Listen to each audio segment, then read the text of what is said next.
الرجیم بسم اللہ الرحمن الرحیم حامیم تنزیل الکتاب من اللہ العزیز الحکیم ما خلقنا السماوات والارض وما بینہما الا بالحق واجل مسمى والذین کفروا عما انذروا معرضون آمنت باللہ صدق اللہ العظیم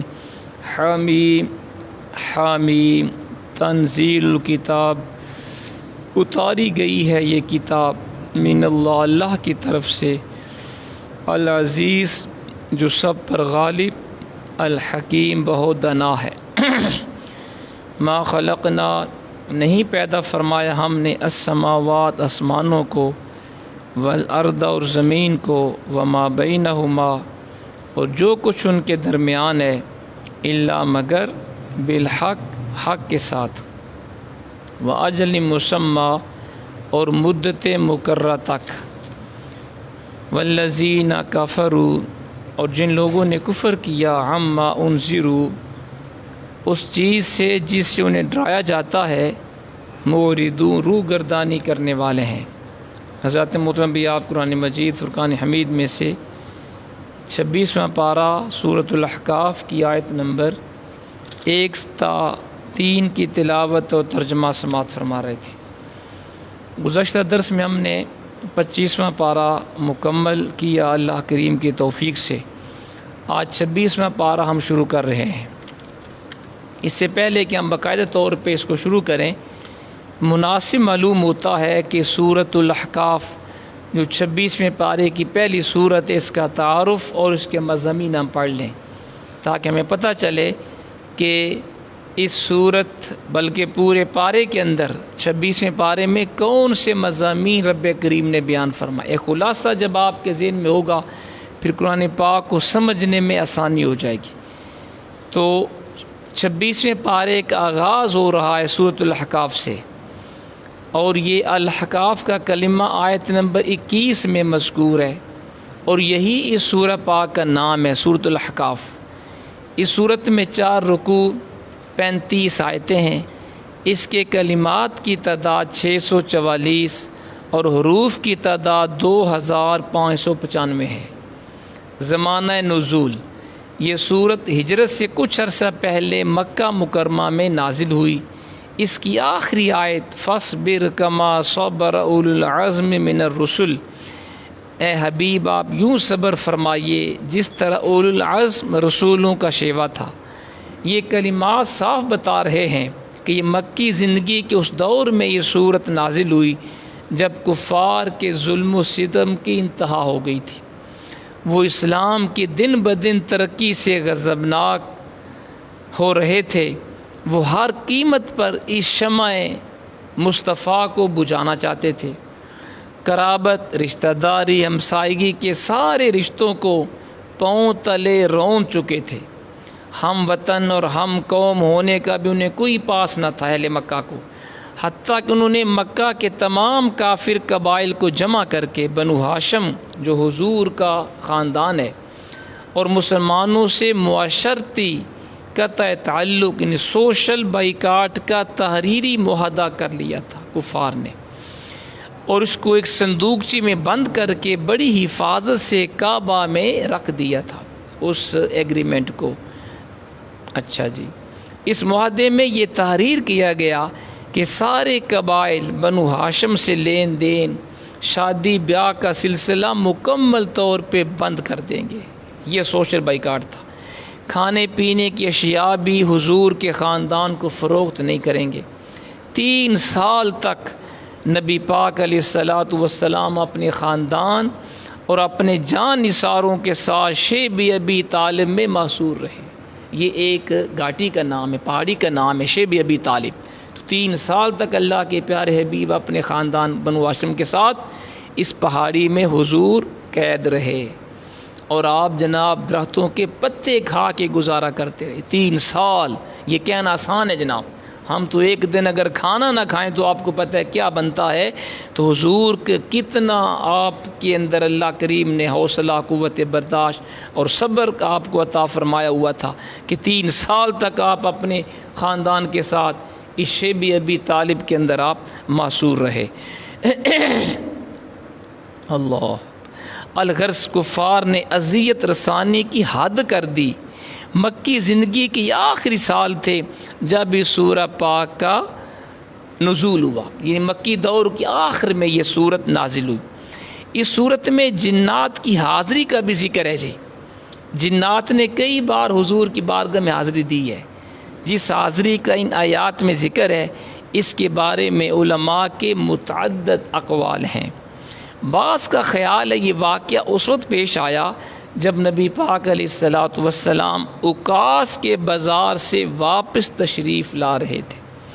حضور کے ہمراہ چند صحابہ کرام تھے اور صبح کی نماز ادا کی جا رہی تھی. تو اس وقت جنات حضور کی بارگاہ میں حاضر ہوئے.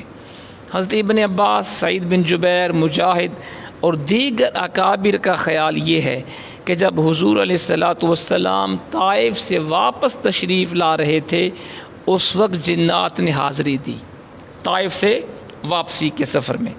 اس قول کے مطابق سورت کا زمانہ نزول نبوت کا 10واں سال یا 11واں سال بنتا ہے، کیونکہ 10ویں سال میں حضور کے چچا جان جناب ابو طالب کا انتقال ہوا اور 1 ماہ بعد حضور کی وفا شیار زوجہ محترمہ حضرت سیدہ ام المومنین خدیجۃ الکبریٰ رضی اللہ تعالی عنہا کا بھی انتقال ہو گیا. حضور کے قلب نازک کو سخت صدمہ پہنچا. اس سال کو حضور نے عام الحزن یعنی غم کا سال قرار دیا، کیونکہ 2 ہستیاں وہ تھیں جو مکی دور میں حضور کے لیے ایک ڈھال تھیں، جناب ابو طالب اور آپ کی زوجہ محترمہ حضرت خدیجۃ الکبریٰ. تو جب ان کا وصال ہوا تو پھر کفار کے مظالم بڑھ گئے. اللہ اکبر. اچھا جی، ان روح فرسا حالات میں حضور نے طائف کا رخ کیا کہ شاید وہاں کے لوگ اسلام قبول کر لیں. ہائے ہائے. لیکن بنو ثقیف کے سردار جو طائف میں تھے انہوں نے انتہائی بدبختی کا مظاہرہ کیا. وہ 3 بھائی تھے جو اس وقت طائف کے سردار تھے، عبد یلیل، مسعود اور حبیب. یہ 3 بھائی تھے. قریش کی ایک خاتون بھی ان کے ہاں شادی اس کی ہوئی تھی، یعنی اہل طائف کے ہاں. حضور علیہ الصلوۃ والسلام نے ان کو ایمان لانے کی دعوت دی. تینوں سرداروں کو جو طائف کے تھے ان میں سے ایک کہنے لگا اگر آپ کو اللہ تعالیٰ نے رسول بنا کر بھیجا ہو تو میں غلاف کعبہ نوچ کر پھینک دوں گا. استغفر. یہ گویا اس نے کہا کہ آپ رسول نہیں ہیں. دوسرے بولے کیا خدا کو آپ کے سوا رسول بنانے کو کوئی نہیں ملا؟ استغفر اللہ. اور تیسرا بھائی نے کہا با خدا میں آپ سے ہرگز بات بھی نہیں کروں گا، کیونکہ اگر آپ اللہ کے رسول ہیں تو آپ کی شان بڑی بلند و بالا ہے، میں اس قابل نہیں کہ میں آپ سے بات کروں، اور اگر آپ خود ساختہ رسول جھوٹے ہیں معاذ اللہ تو پھر آپ اس قابل نہیں کہ آپ سے گفتگو کی جائے.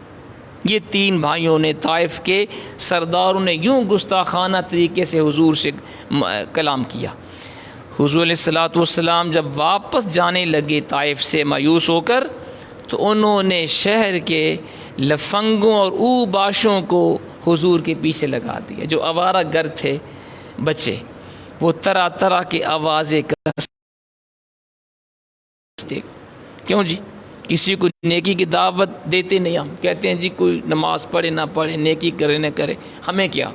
اور اگر خدا نخواستہ کسی کو ہم دعوت دے دیں کہ بھائی آؤ درس قرآن میں آ جاؤ، نماز پڑھ لو، اور وہ آگے سے کہے چل میں نے دیکھا ہے تو کتنا اچھا ہے، ہم دوبارہ اس کو سے بات ہی نہیں کرتے.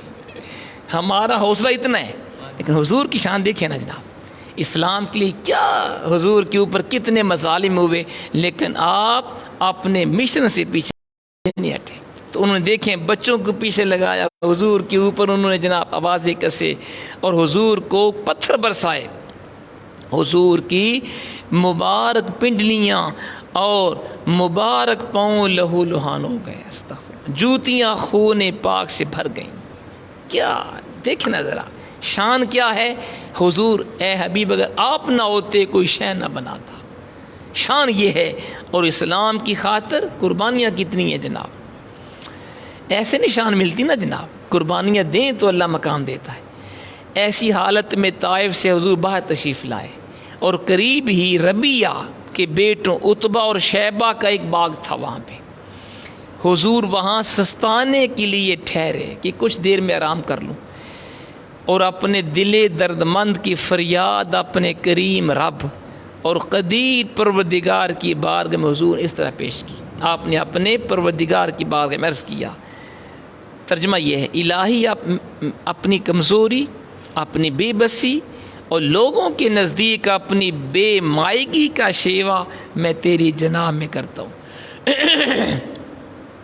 اے ارحم الراحمین، کمزوروں کا تو ہی آسرا ہے اور میرا رب تو ہی ہے. تو مجھے کس کے سپرد کر رہا ہے؟ ایسے بندے کی طرف جو ترش روئی سے مجھ سے باتیں کرتا ہے. کیا کسی دشمن کو تو نے میرے کام کا مالک بنا دیا ہے؟ اور مجھ پر تیری ناراضگی نہ ہو تو مجھے ان علام و مصائب کی ذرا پرواہ نہیں، لیکن تیرا دامن عافیت میرے لیے بہت وسیع ہے. میں تیرے روح پاک کے نور کی پناہ مانگتا ہوں اس بات سے کہ تیرا غضب مجھ پر نازل ہو یا تیری ناراضگی مجھ پر اترے. یہ حضور نے اپنے رب کی بارگاہ میں اس طرح گزارشات پیش کی. ہاں لک العتبہ حتی ترضی لا حول ولا قوت الا باللہ. عتبہ اور شیبہ نے حضور علیہ الصلاۃ والسلام کو اس حالت میں دیکھا تو ان کا دل پسیج گیا. ٹھیک ہے نا، کیونکہ وہ بھی حضور کے اپنے ہی خاندان کے تھے، کفار تھے نا. انہوں نے اپنے غلام عداس کو بلایا اور کہا انگوروں کا ایک گچھا لے لو، اس کو ایک تشتری یعنی ایک ٹرے یا برتن کے اندر رکھو اور اس کے پاس لے جاؤ. جب عداس نے وہ انگوروں کے گچھوں کا برتن حضور کی بارگاہ میں پیش کیا تو حضور نے بسم اللہ شریف پڑھ کے کھانا شروع کیا. عداس نے حیران ہو کے نبی پاک علیہ السلام سے کی طرف دیکھا اور کہا جی اس علاقے کے لوگ تو کھانے سے پہلے بسم اللہ نہیں پڑھتے، جن کے ہاں میں غلام ہوں وہ تو نہیں بسم اللہ پڑھتے. حضور نے پوچھا تم کس علاقے کے رہنے والے ہو، تمہارا دین کیا ہے؟ کہنے لگا میں عیسائی ہوں اور نینوا کا رہنے والا ہوں. حضور نے پوچھا تم مرد پاک یونس بن متا کے شہر کے رہنے والے ہو؟ عداس کہنے لگا آپ کو یونس کا کیسے علم ہوا؟ کیونکہ حضرت یونس علیہ السلام اللہ تعالیٰ کے برگزیدہ نبی تھے. تو اس نے کہا جی آپ نے کیسے ان کو پہچانا؟ آپ نے فرمایا وہ تو میرے بھائی ہیں، وہ بھی نبی تھے اور میں بھی نبی ہوں. عداس نے جھک کر حضور کے سر پاک کو بوسہ دیا اور آپ کے ہاتھ پاؤں کو بھی چوما. سبحان اللہ. واپس گیا تو عتبہ اور شیبہ نے پوچھا تم نے ان کی قدم بوسی کیوں کی بھائی؟ تم نے ان کے ہاتھ پاؤں کو کیوں بوسہ دیا؟ وہ کہنے لگا اس وقت روئے زمین پر ان سے بہتر کوئی شخص نہیں. انہوں نے مجھے ایک ایسی بات بتائی ہے جو نبی کے علاوہ کوئی نہیں بتا سکتا، کیونکہ حضرت یونس کے بارے کسی کو نہیں پتا وہ کون تھے. انہوں نے بتا دیا کہ وہ اللہ کے نبی ہیں. تو اس کا مطلب ہے کہ یہ خود بھی نبی ہیں. وہاں سے روانہ ہو کے نبی پاک علیہ الصلوۃ والسلام وادی نخلا میں پہنچے.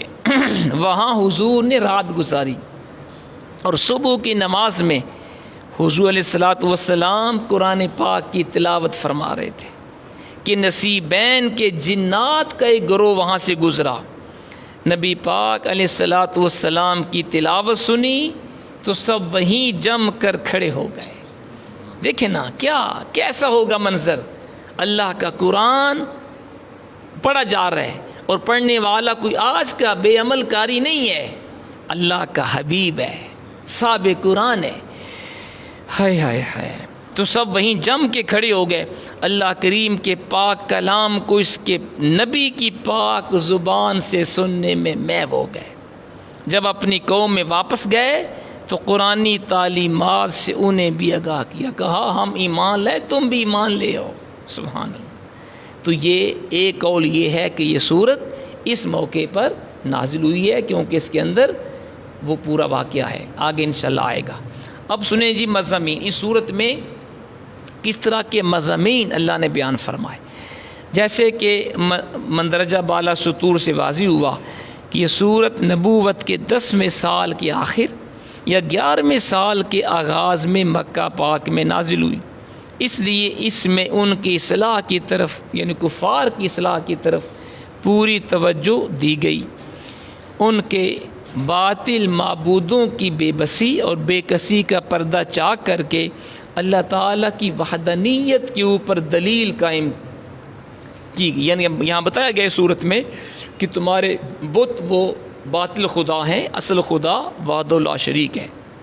قیامت کے بارے میں وہ اہل عرب، اہل مکہ، کفار جن شبہات میں بری طرح الجھے ہوئے تھے ان سے نکلنے کا راستہ ان کو بتایا گیا۔ اس کے ساتھ ساتھ ان کے بیمار ذہن جس خود ستائی، خود فریبی کے مرض کا شکار تھے اس کو ظاہر کیا گیا۔ عوام الناس اسلام کی سچی تعلیمات سے متاثر ہو کر اور نبی پاک علیہ الصلاۃ والسلام کی پاکیزہ سیرت و صورت سے مسحور ہو کر اسلام کی طرف راغب ہونے لگے۔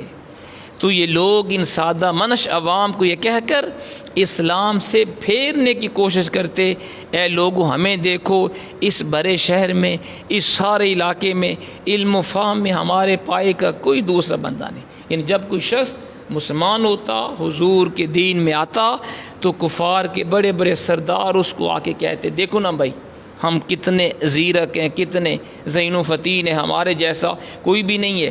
کوئی ایسا شخص ہے جس سے احوال عالم کا تجربہ ہو ہم سے زیادہ ہو؟ تو ہمارا مشاہدہ ہے کہ جنگ اور صلح ہر حالت میں ہماری رائے درست ہوتی ہے۔ مزید برآں یہ کہ ہماری قسمت کا ستارہ بڑی بلندی پر ہے، اپنے بخت کی ارجمندی کے باعث ہر اچھی بات کی طرف ہم لوگوں پر سبقت لے جاتے ہیں۔ اگر اسلام کو اچھا دین ہوتا تو ہم اتنے سمجھدار ہونے کے باوجود کیا اس کو قبول نہ کرتے؟ یہ تھے کس طرح وہ لوگوں کو اسلام سے پھیرتے کہ بھئی ہم اتنے تجربہ کار ہیں، اتنے ذہین و فتین ہیں، سردار ہیں، زمانہ ہم نے پھرا ہوا ہے، تو اگر اسلام صحیح دین ہوتا تو کیا ہم اسلام میں نہ آتے؟ ٹھیک ہے، اچھا، لہٰذا وہ کہتے کہ ہمارا اسلام کو قبول نہ کرنا اس بات کی دلیل ہے کہ اسلام سچا دین نہیں ہے۔ ٹھیک ہے، اسلام کی پاکیزہ تعلیمات جس روح پرور انقلاب سے اپنے ماننے والوں کو ہمکنار کر دیتی ہیں، اس کی وضاحت دو آدمیوں کے خیالات کا تذکرہ کر کے فرما دی، ایک مومن دوسرا کافر۔ آیت نمبر 15 کے آخر میں جو دعا ہے، اس کے آئینہ میں بندہ مومن کی آرزوؤں اور تمناؤں کا عکس جمیل آپ کو نظر آئے گا۔ آیت نمبر 17 میں ایک کافر کی کج خلقی، کج فہمی کی تصویر صاف صاف دکھائی دے رہی ہے۔ اہل مکہ کو قوم عاد کے انجام سے عبرت حاصل کرنے کی دعوت دی گئی اس صورت کے اندر۔ ان کی بربادی کی وجہ بتاتے ہوئے فرمایا کہ اللہ تعالیٰ نے بڑی قوت و طاقت عطا فرمائی تھی قوم عاد کو، انہیں ظاہری باطنی صلاحیتیں اللہ نے عطا فرمائیں، وہ اگر چاہتے اپنی رب کی نعمتوں کا شکر ادا کرتے اللہ ان کے اوپر مزید انعام فرماتا، لیکن آیات الہی سے انہوں نے انکار کیا، انبیاء کا مذاق اڑایا، انبیاء کو جھٹلایا، تو اللہ نے قوم عاد کو تباہ و برباد فرما دیا۔ پھر نہ مال و دولت ان کو ہمارے عذاب سے بچا سکے، نہ علم و فن ان کا کمال و مہارت ان کے کسی کام آیا۔ اپنے بدکاریوں کے باعث قوم عاد کے لوگ نیست و نابود کر دیے گئے، اس کا ذکر بھی صورت میں ہے۔ کفار مشرکین کی طرف سے جب حد درجہ عناد و عداوت کا اظہار کیا جانے لگا، وہ مسلمانوں کو اذیت پہنچانے میں کوئی کمی نہیں کرتے تھے۔ کفار خود ذات پاک مصطفیٰ علیہ الصلاۃ والسلام کو بھی جی بھر کے ستاتے، کفار راستے میں کانٹے بچھاتے، حالت نماز میں حضور کے جسم اقدس کے اوپر اونٹ کی اوجریاں جو بڑی وزنی ہوتی ہے، جناب اونٹ کی اوجری، ہم سے تو یہ بیل کی جو بڑا ہوتا ہے بیل، اس کی اس کی کھال بھی ہم برداشت نہیں کر سکتے، اونٹ کی تو اجری اس سے بھی زیادہ وزنی ہوتی ہے۔ وہ بدبخت جب حضور حرم کعبہ میں نماز پڑھتے، سجدے میں تشریف لے کے جاتے، وہ اونٹ کی اجریاں حضور کے جسم اقدس کے اوپر رکھ دیا کرتے تھے۔ استغفر اللہ۔ ان کی بربریت کا مقابلہ کرنے کے لیے اللہ کریم نے اپنے حبیب کو صبر کی ڈھال، آپ سے پہلے اولو العزم رسولوں نے صبر کیا، اور اسی سے مسلح ہو کر دشمنان حق کے جدید ترین مہلک جنگی اسلحہ کو بھی وہ ناکام بنا سکتے ہیں۔ ہمارے آقا علیہ الصلوۃ والسلام بھی اسی ہتھیار سے آپ نے باطل کو شکست دی اور حق کا پرچم بلند کیا، اور ہم غلاموں کے لیے بھی کامیابی فلاح کا یہ طریقہ۔ یہ ہے جی اس صورت کے مضامین جو انشاءاللہ اس کے اندر ہم پڑھیں گے۔ آج کے لیے اتنے کافی ہے۔ انشاءاللہ اگلی جمعرات کو بشرط زندگی ہم باقاعدہ 26واں پارہ سورۃ الاحقاف کو شروع کریں گے۔ اللہ کریم ہمیں قرآن پاک کا فہم عطا فرمائے اور اس کے اوپر عمل پیرا ہونے کی توفیق عطا فرمائے۔